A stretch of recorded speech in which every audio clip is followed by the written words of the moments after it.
Welcome to The Explainer. Today, we are diving deep into a crime that was so meticulously planned, it was almost invisible. We're about to break down every single shocking, spoiler-filled twist of David Ellis's amazing thriller, Look Closer.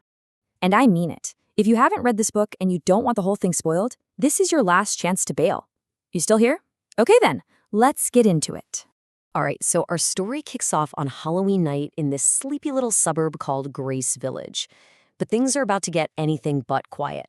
What the police walk into looks like a terrible tragedy, but it's really just the opening move in a very, very deadly game. So this is what they find. A wealthy woman, Lauren Bentoncourt, dead in her own home, and she's wearing a cat costume. At first glance, to the paramedics and the first cops on the scene, it looks like a pretty clear-cut, tragic suicide. But it doesn't take long for the police to think, something's not right here. They suspect foul play. And pretty quickly, all the evidence starts pointing to one single person, Lauren's secret lover. And here's the thing that blows the case wide open. Or so they think. They find a burner phone at the scene. And that little phone, it tells the whole story of a secret, incredibly passionate affair. For the detectives, this case basically solves itself. I mean, look at this. They've got texts, they find the lover's razor in her bathroom, and there's this final, super damning text sent after she died. And then, when the lover, Christian, turns up dead himself, well, the story's complete.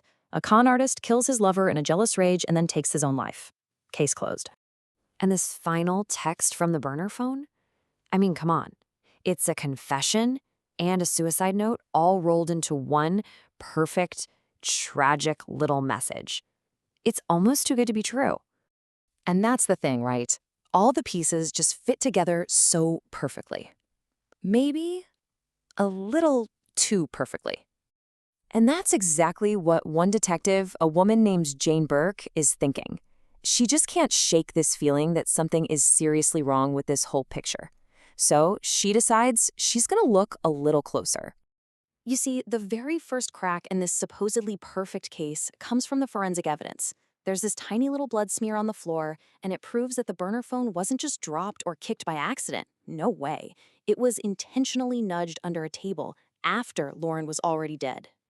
And just like that, everything changes. It becomes crystal clear. This wasn't a crime of passion. The whole thing was staged.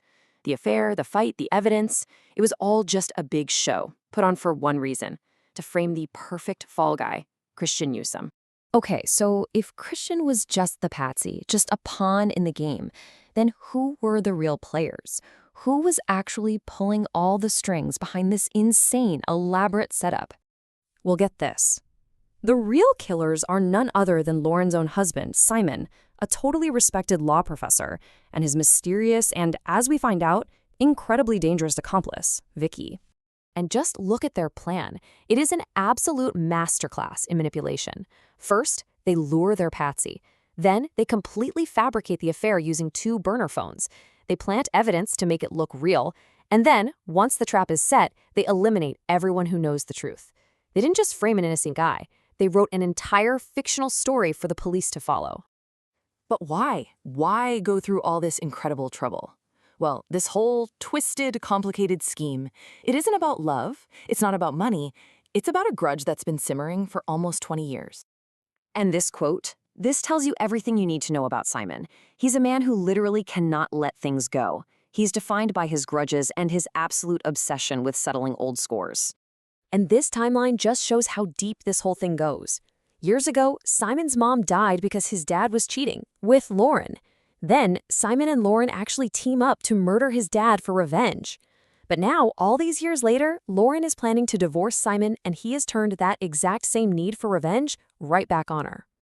So, with Lauren dead and Christian, the perfect patsy, also dead, Simon moves on to the final and honestly the most brilliant step of his entire plan. You're not gonna believe this. He frames his own dead wife for the cold case murder they committed together all those years ago. By making it look like she was the only killer, he completely clears his own name in his father's death. It's genius in a terrifying way. And just like that, boom, every single investigation is closed, every loose end is neatly tied up. Lauren's murder solved, the old murder of his father solved, and Simon and Vicky, they just walk away completely free. He has, for all intents and purposes, committed the perfect crime. So this whole twisted story, this incredibly complex web he weaves, it all really boils down to one single powerful idea. And that right there is the secret to Simon's whole plan. See, he didn't just make up a story from scratch. He built this elaborate frame around little kernels of truth. Christian really was a con artist. Lauren really did have secrets. And by using those truths, he made his lies nearly impossible for anyone to pick apart. And the story ends with this final, absolutely chilling thought from Simon. He's completely remorseless. He got away with everything. And he just goes right back to his quiet, normal life and his silly little word games, which leaves us with one final question. Is there really such a thing as a perfect crime?